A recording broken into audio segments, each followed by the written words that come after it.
할렐루야. 아름다운 주일 아침입니다. 더위를 잘 이기시고 선선한 바람이 일 때까지 잘 버텨주셔서 감사합니다. 우리 앞에 있는 분들 한번 주님 안에서 더욱 행복하세요 하고 한번 축복하실까요? 주님 안에서 더욱 행복하세요. 더욱 행복하시고 웃으실 일만 가득하시기를 바랍니다. 감사합니다. 주님의 크신 축복이 우리 모두에게 함께 하시기를 바랍니다. 아멘. 오늘 이 아침 우리는 히스기야와 함께 성지 순례를 가보고자 합니다. 아직 덥습니다. 히스기야 터널을 한번 통과하면서 우리의 마음을 점검하고 내가 해야 할 일을 점검하고 내 눈이 열려지는 거룩한 역사가 있기를 기도하는 마음으로 함께 말씀을 묵상하고자 합니다. 예수님 오시기 700년 전, 지금으로부터 거의 2700여 년 전에 남쪽 유다 히스기야 왕 때 국가적 위기가 있었습니다. 당시에 세계적인 강대국이 아수르가 있었고 바벨론이 있었는데 바벨론과 아수르가 서로 강대국의 힘을 소유하기 위해서 다투는 가운데 북이스라엘은 아수르가 점령하고 남쪽 유다만 풍전등화처럼 남았던 때였습니다. 18만 5천 명이나 되는 아수르의 군대가 사네립을 중심으로 찾아와 예루살렘을 포위하고 위협한 것이 한두 번이 아니었습니다. 그야말로 남쪽 예루살렘은 풍전등화의 국가적 위기 속에 있었습니다. 그들과 대적을 하려고 하는데 가장 결정적인 취약점이 있었습니다. 이 예루살렘 성은 산 위에 세워진 동네이기 때문에 적군들이 쉽게 침범하지는 못하는 장점도 있었는데 결정적인 약점은 물이 성 밖에 있었던 것입니다. 이 샘이 성 밖에 있었습니다. 그래서 그 샘에서 물을 길어야 되는데 지금 아수르의 군대가 장기적으로 공격은 안 해도 포위를 하고 있으면 물을 끌어올 수가 없었습니다. 양식이 없어서 결국은 항복할 수밖에 없는 상황이었습니다. 히스기야가 고민합니다. 지금 성 밖의 기온 샘물이 우리의 유일한 수원인데 기온이란 이름 기억나세요? 지난번에 에덴 동산의 네 강을 이야기했을 때 기온강을 이야기한 바가 있습니다. 기온 버스팅 퍼스, 샘물이 터져 나오듯이 열정도 꿈도 사랑도 소망도 터져 나오는 그 이름이 너무 좋아서 그 샘물의 이름을 기온으로 붙였던 것 같습니다. 그런데 적군들이 와서 적군들이 그 샘물을 다 마시고 힘을 내서 우리를 공격하면 곤란하니 그 샘물을 막아버립시다. 그 샘물을 막아버리고 그 대신 그 샘물 깊은 곳 땅속 50m까지 들어가면 그 샘물의 원천에서 성 안으로 터널을 팝시다.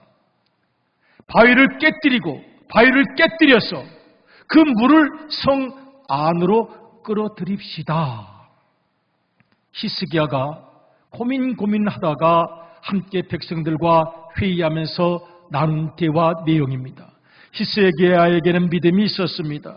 히스기야 여러분 잘 아시죠? 믿음의 왕이었습니다. 실수도 많이 했습니다. 좀 우쭐대는 기질이 있었기 때문입니다. 자랑하기를 좋아했습니다. 그러나 그럼에도 불구하고 그는 믿음의 분명한 기초가 있었기 때문에 하나님께서 히스기야를 사랑했는데 그가 어느 날 죽음의 선고를 받게 되죠. 그가 눈물로 기도했습니다. 하나님, 언젠가 다 가는 건 알지만 지금은 아닌 것 같습니다. 너무 빠른 것 같습니다. 해야 할 일도 다 하지 못하고 살았는데요. 시간 조금만 더 주십시오. 15년을 연장을 받았습니다. 히스기야에게는 확신이 있었습니다. 지금 대적들이 예루살렘을 침공한다 할지라도 믿음을 가지고 추진력과 돌파력을 가지고 아이디어를 가지고 전진한다면 하나님께서 도우실 것을.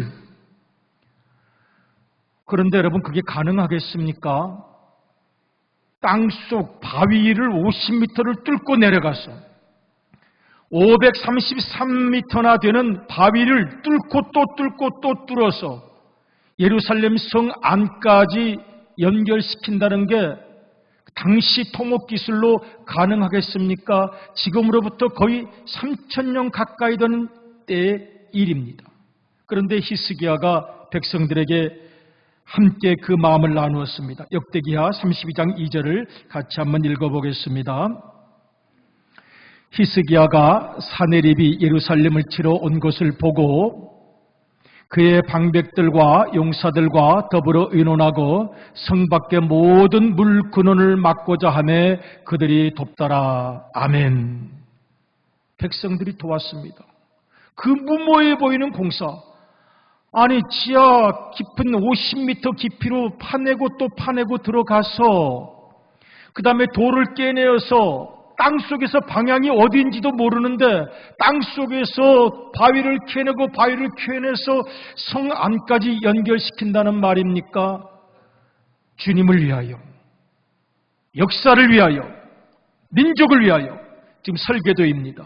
성박 오른쪽 위에서 왼쪽 실로암까지 지하로 연결시키는 533m의 큰 역사였습니다. 설계도입니다. 그리고 그들은 실제로 시작을 했습니다.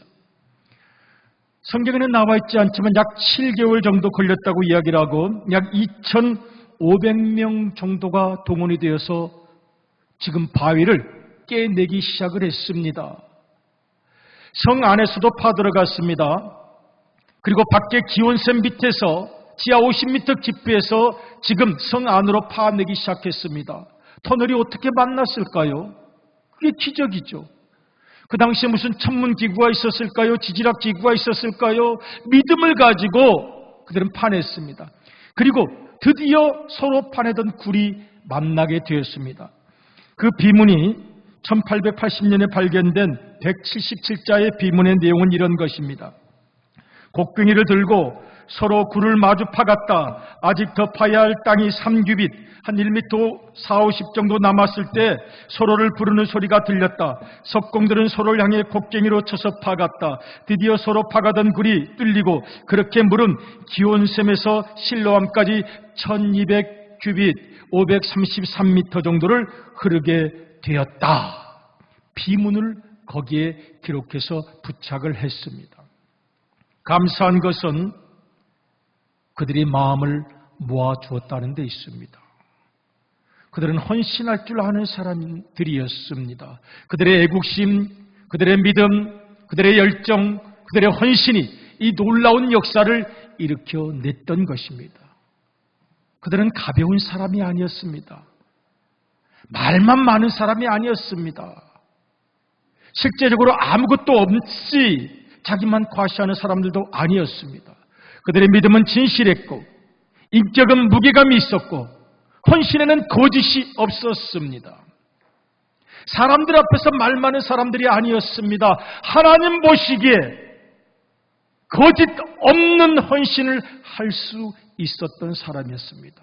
그들은 그런 의미에서 정말 무게감이 있고 인격적 신뢰감이 있었던 사람들이었습니다.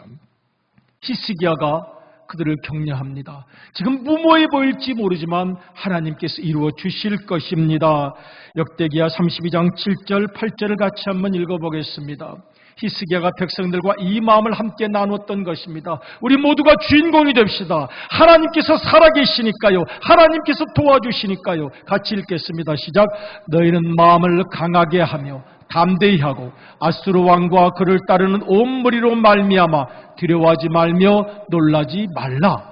우리와 함께 하시는 이가 그와 함께하는 자보다 크니 그와 함께하는 자는 육신의 발이요 우리와 함께 하시는 일은 우리의 하나님 여호와시라. 반드시 우리를 도우시고 우리를 대신하여 싸우시리라 하매 백성이 유다 왕 히스기야의 말로 말미암아 안심하니라. 아멘. 백성들이 믿음으로 한 마음이 되었습니다. 여호와 하나님은 살아계시고 아직 내가 살아있는 날 동안 해야 할 일이 있고 내가 자신이 없을 때 도와주실 것이고 내 헌신이 진실하고 거짓 없는 것이라면 하나님께서는 다 알고 계시니 도우실 것이요.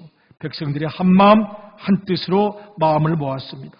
드디어 그 수로가 완성이 되었습니다. 오늘 우리가 봉독한 말씀이 바로 그 완성되었을 때 주신 말씀 같이 한번 읽겠습니다. 역대기야 32장 30절을 같이 한번 읽겠습니다. 시작. 이 히스기야가 또 기온의 윗샘물을 막아 그 아래로부터 다윗성 서쪽으로 곱게 끌어들였으니 히스기야가 그의 모든 일에 형통하였더라. 아멘. 모든 일에 형통하였더라. 여러분 믿음대로 살아가시는 세월에 모든 것이 형통하시기를 자녀들의 앞길이 형통하시고 여러분의 사업이 형통하시고 여러분의 꿈과 비전이 형통하시고 결코 시들 수 없는 내 인생의 아름다운 모든 계획들이 형통하시고 또 형통하시기를 주님의 이름으로 축복합니다. 그들이 이루어냈습니다.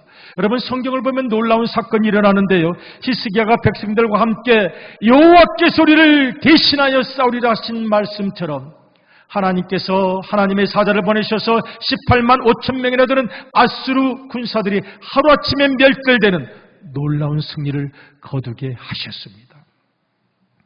오늘 우리 같이 한번 이 터널을 가보실 텐데요, 저는 생각합니다. 이 터널 어떻게 팠을까? 이 터널을 파는 동안 기도가 있었을 것 같아요.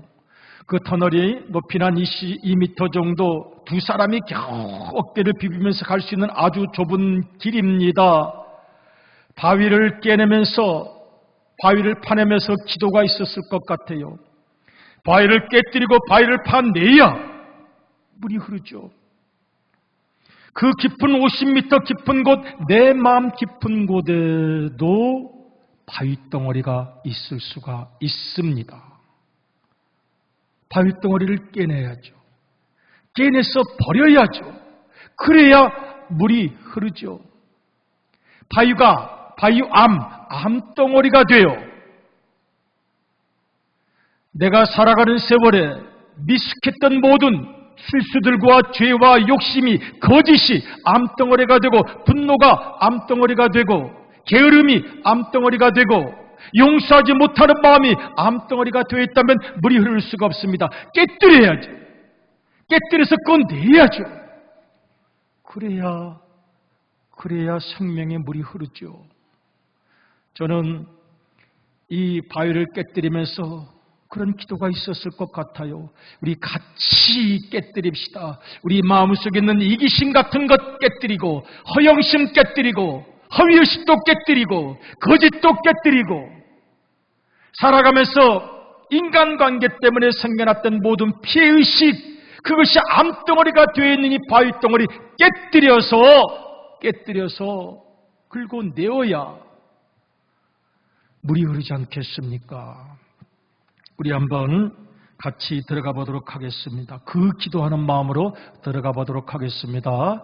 지금 기온샘에서부터 실로암까지는 실제로 가면은 30분에서 40-50분 정도 걸립니다만은 지금 3분 정도로 요약을 했습니다. 지금 기온샘으로 내려가는 것입니다.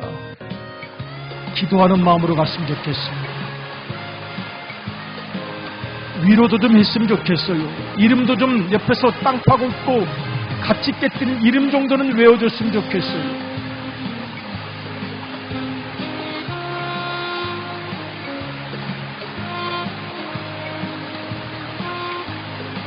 어둠 속에서 소망을 가지고 간 것입니다.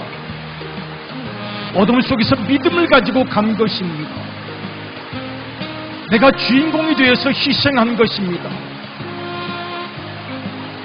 말로 지시하는 건 누구나 할 수 있습니다.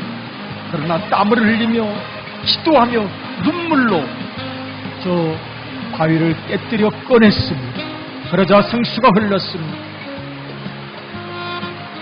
내 마음속에 감정의 암덩어리,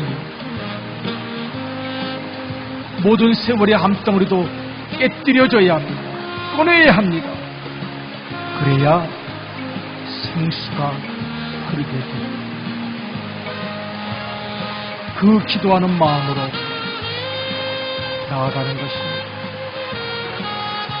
주님, 내 마음에 바위덩어리를 깨내어 주시고 내 욕심도, 내 모든 세월에 굳어버린 아픔들도 깨내기 원합니다. 깨들어가고 꺼내고 깨고 깨들어가고 꺼내고, 내 성격 이상, 내 표정이 이렇게 굳어져 버린 것 다 깨어내고 나아갔습니다. 믿음으로 갔습니다. 지금 저곳에 서로 만났던 비문이 있습니다. 양쪽에서 파고 들어왔는데 극적으로 만나게 된 것입니다. 이것이 너무 감사해서 저 벽에 기록을 했습니다. 여러분, 저 물이 어디로 나아갑니까? 저 물은 실로암 물로 나아갑니다. 실로암, 이곳이 실로암 못입니다. 예수님께서 요한복음 9장에서 맹인의 눈에 진흙을 발라 이겨주시고 보내신 바로 그 실로암 못, 이 당시에는 좀 더 물도 많고 넓었다고 이야기를 하고 있습니다. 이스라엘 백성들이 해냈습니다. 기적을 이루어냈습니다. 그리고 바위를 다 깨뜨리자 그 마음속에 생수가 다시 흐르기 시작했습니다. 그들의 성격, 언어, 표정, 기억 깨뜨리자 그 마음속에, 다 버리자 그 마음속에 생수가 흐르기 시작했습니다. 여러분, 이 실로암 요한복음 9장을 보면은 예수님께서 이렇게 말씀하시죠. 나를 보내신 이가 계시다. 하나님 아버지께서 나를 보내셨다. 보낸 이유가 있을 것 아니겠느냐. 나를 보내셨으니 해야 할 일이 있다. 그리고 맹인을 만나시고 진흙에 침을 뱉어, 부드러운 진흙이겠죠. 잘 익혀서 눈에다가 잘 이렇게 발라주셨어요. 우리도 좀 발라주시면 좋겠어요. 얼굴에 인생이 다 들어가 있잖아요. 아이고, 너 고생 많이 했구나. 너랑 싸우느라고 고생 많이 했구나. 인생이란 괴물과 싸우느라고 얼굴이 왜 이렇게 됐냐. 해가지고 치운을 이렇게 해가지고 눈에다가 다 발라주셨는데, 예수님께서 우리도 그렇게 발라주시면 좋겠어요. 얼굴도 만져주시고, 아유, 네 얼굴에 세월이 있구나. 고생 많이 했구나. 눈 좀 다시 떠야 되겠다. 그래서요, 침으로 얼굴 이렇게 눈을 발라주셨는데, 그 예수님께서 오늘 아침 우리 얼굴도 만져주시고 마음도 만져주시고 고생한 얼굴도 만져주셔서 이쁘게 마사지해 주셔서 예뻐지시기를 축복합니다. 우리 한번 읽어보겠습니다. 요한복음 9장 4절로부터 7절까지의 말씀을 같이 한번 읽어보겠습니다. 시작. 때가 아직 낮음에 나를 보내신 이의 일을 우리가 하여야 하리라. 밤이 오리니 그때는 아무도 일할 수 없느니라. 내가 세상에 있는 동안에는 세상의 빛이로라. 이 말씀을 하시고 땅에 침을 뱉어 진흙을 이겨 그의 눈에 바르시고 이르시되 실로암 못에 가서 씻으라 하시니, 실로암은 번역하면 보냄을 받았다는 뜻이라. 이에 가서 씻고 밝은 눈으로 왔더라. 아멘. 밝은 눈으로 왔습니다. 눈이 떠졌습니다. 새로운 세상을 보게 되었습니다. 나를 보게 되었습니다. 내가 누군지 모르고 살았는데, 내 속에 바위덩어리가 있는 줄도 모르고 살았는데, 밝은 눈으로, 새로운 눈으로 나를 보게 되었습니다. 세상을 새롭게 보게 되었습니다. 다른 사람을 새롭게 보게 되었습니다. 새 눈이 열렸습니다. 예수님께서 왜 그 맹인을 실로암, 보냄을 받았다는 곳으로 보내셨을까요? 아버지께서 나를 보내셔서 내가 해야 할 일이 있고, 나도 너를 보내어서 너를 파송한다. 내가 건강한 눈으로 네 자신을 바로 보고 존재 이유를 파악한 다음에 해야 할 일이 있다. 해야 할 일. 우리에게 해야 할 일이 있습니다. 실로암에서 눈을 뜨면 해야 할 일이 있습니다. 우리 교회를 위하여, 우리 교회의 부흥과 발전을 위하여, 하나님 나라의 확장을 위하여 전도하시고 목장을 잘 관리하시고 한 영혼을 소중히 여기시고, 여러분 다 외롭다고 말합니다. 교회 안에 있어도 이름을 모르면 외롭습니다. 타인 속에 있습니다. 그러나 이름을 알고 눈을 맞춰주는 순간 우리는 서로에게 큰 위로가 될 수 있습니다. 교회에서 사랑하라고, 가정에서 사랑하고 용서하고 이해하라고 우리를 보내십니다.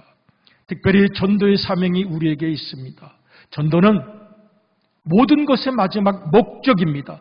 전도를 해서 교회를 부흥시키는 수단이 아닙니다.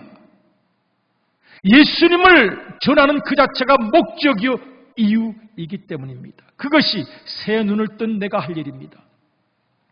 제가 지난 주간 수련 주간에 간증 하나를 들었는데요, 사회에서 옛날에 잘 나가던 분이 홀어머니를 모시고 살았어요. 그 홀어머니가 얼마나 그 불도에 집착을 하는지, 우리 아들이 성공하고 잘 나가는 것도 아침마다 내가 불경을 들고 날마다 절에 가서 기도를 하고 또 절에 가서 내가 불경을 외우고 그렇게 된 거라고 생각을 하고 매일같이 하루 24시간 우리 아들 잘 되고 성공하기 위해서 불경을 외우시는 아주 철저한 불교 신자였습니다. 이분도 당연히 그렇게 살았던 거죠. 어느 날 예수님을 만나게 되었습니다. 예수님이 그에게 다가왔을 때 충격이었습니다. 그 사랑, 지금까지 보지 못했던 그 살아계심. 그런데 천하의 효자였거든요. 어머니한테 슬그머니 얘기를 꺼내니까 벼락이 떨어졌습니다. 어머니 성격이 강했다고 그래요. 아주 강한 어머니가 내가 지금까지 절에서 기도하고 불경 다 연부를 하면서 네가 성공하기를 바라서 네가 이렇게 잘 된 건데, 그래서 이분이 너무너무 고민을 했습니다. 그리고 포기를 했습니다. 차라리 효도하다가 죽는 게 낫겠다. 그런데 예수님께서 다시 그에게 찾아오셨어요. 그 강한 주님과의 만남, 그 뜨거웠던 주님과의 만남, 그 사랑, 그 앞에 흘렸던 눈물 때문에 다시 또 어머니에게 갔어요. 어머니, 내가 어머니한테 효도하고 사랑하는 걸 아시잖아요. 나를 목숨보다 더 귀하게 여기시잖아요. 우리 주님께 나아갑시다. 어머니와 긴 갈등과 고민 끝에 드디어 어머니가 예수님께 나오시고요. 마지막에는 천사와 같은 모습으로 찬양하고 또 찬양하고 환하게 빛난 얼굴로 하나님께로 돌아가셨다는 그런 감정. 너무 감동적이었어요. 그 예수님 때문에 새 눈이 열렸고 그 예수님 때문에 내 삶이 변했다는 그 간증. 여러분, 우리 얼굴을 만져주시고 붙잡아주시고 눈을 열어주시고 동행하시는 예수님, 이 아침 다시 만나시고 그 예수님을 모든 이들에게 전하는 우리의 삶이 되시기를 축복합니다. 전도는 예수님의 이름을 전하는 것입니다. 그게 무슨 수단이 아닙니다. 마지막 목적입니다.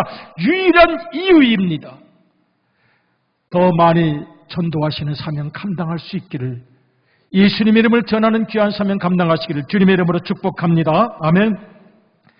지금 이 실로암, 이 찬송을 부르면서 하나님께 뜨겁게 헌신한 분이 있었습니다. 여러분, 실로암의 샘물이 흐르기 위해서 중요한 것이 무엇입니까? 내 마음에 있는 돌덩이, 바위덩어리, 암덩이를 깨내는 것 아니겠습니까? 그런데 이게 잘 쉽지가 않습니다. 이게 깨뜨려져야, 자아와의 싸움에서 이겨야, 욕심과의 싸움에서 이겨야 샘물이 흐르죠. 여러분, 성령의 샘물이 흐르기 위해서는 이 내면 속에 있는 것들을 분명히 바라보고 깨뜨려내는 거룩한 용기가 필요합니다. 성령 충만을 받는 데는 여러 가지 현상들이 있어요. 여러 가지 현상들 중에 어떤 분은 막 방언이 터지는 분도 있고, 어떤 분은 몸이 뜨거운 분도 있고, 막 진동하는 분도 있고, 영서를 쓰는 분도 있고, 노래하는 분도 있고, 뭐 다 다를 수 있어요. 한 가지는 똑같습니다. 똑같은 게 있어요. 이걸 경험하지 못했으면 잘못된 거죠. 뭐냐면 모든 사람이 다 사랑스러운 거예요.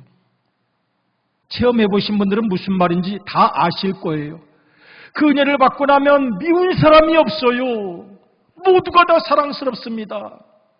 그래서 그냥 나오면 원수고 뭐고 없어요. 다 끼안고 싶고 고맙습니다. 감사합니다. 사랑합니다. 여러분, 심령 속에 성령의 샘물이 흐르는지 안 흐르는지 지금 한번 테스트 해봐야 되겠어요. 옆에 있는 분들 한번 쳐다보시고 주님의 이름으로 사랑합니다. 100%네. 성령의 강물이 다 흐르고 계셔. 할렐루야. 가다가 마르시는 것 아니죠? 바위를 깨뜨려야 성령의 강물이 흐르고, 성령의 강물이 흘러야 모든 사람을 사랑할 수 있고, 사랑이 없이는 어떤 것도 이루어낼 수가 없기 때문에 그렇습니다. 오늘 우리에게 주신 사명, 실로암이라는 노래를 작곡한 신상근 목사님은 처음 청년 시절에 이 찬양을 부르고 전국적으로 요즘 말하면 대히트를 내서 복음성가가 널리 알려졌어요. 그런데 널리 음반 작업, 음악 작업을 하다 보니까 음반 제작자가 됐어요. 목회자가 되질 않았습니다.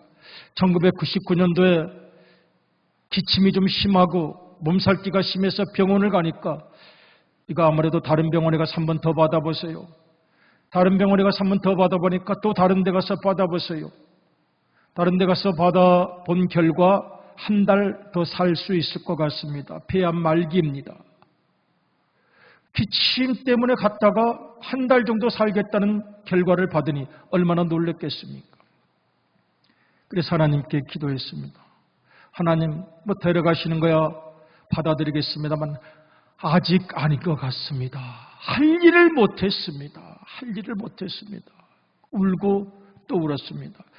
그 6명이 똑같은 약의 처방을 받고 하나님께 기도하고 나아갔는데 그때 얼굴을 보면 완전히 지금 얼굴을 상상도 할 수 없어요. 다 머리털이 빠지고 붓고 그냥 그랬습니다. 6명이 같은 치료를 받았는데 5명은 하나님의 나라로 가시고 이분은 이유가 있기 때문에 살아났습니다. 그리고 목회자가 돼서 다시 찬송을 부릅니다. 주님, 저를 보내주시면 어느 곳에나 가겠습니다. 이 거룩한 꿈, 이 꿈 속에서 깨이지 않기 원합니다. 내게 주신 꿈, 비전, 희망을 가지고 가겠습니다. 가는 곳마다 이 찬양을 부르며 눈물의 간증을 합니다. 오늘 이 아침 우리의 심령에도 이 실로암의 물, 이 기온의 샘물, 성령의 샘물이 활활 넘쳐 흐르시기를 주님의 이름으로 축복합니다. 깨내어야 할 암덩어리 같은 바위는 다 깨뜨려서 꺼내시기를 주님의 이름으로 축복하고 부탁합니다. 우리 기도의 제목 3가지를 한번 우리 마음에 품고 찬양하고 싶어요. 기도의 제목을 한번 읽어보도록 하겠습니다. 기도의 제목 3가지. 첫 번째 시작. 전도와 부흥과 헌신의 사명의 터널을 우암가족이 함께 한마음으로 뚫어내게 하소서. 아멘. 두 번째입니다. 내 마음 깊은 곳에 바위벽이 허물어져 생명과 기쁨과 사랑의 샘물이 흐르게 하소서. 아멘. 세 번째입니다. 내 눈이 열려 인생을 새롭게 바라보게 하시고 보내심을 받은 것과 해야 할 일을 알게 하소서. 가장 작은 것부터 오늘 우리의 가정에서 지금 내 옆에 있는 사람들에게 가장 작은 것부터 거룩한 사랑을 나눌 줄 아는 우리가 되시기를 주님의 이름으로 축복합니다. 아멘.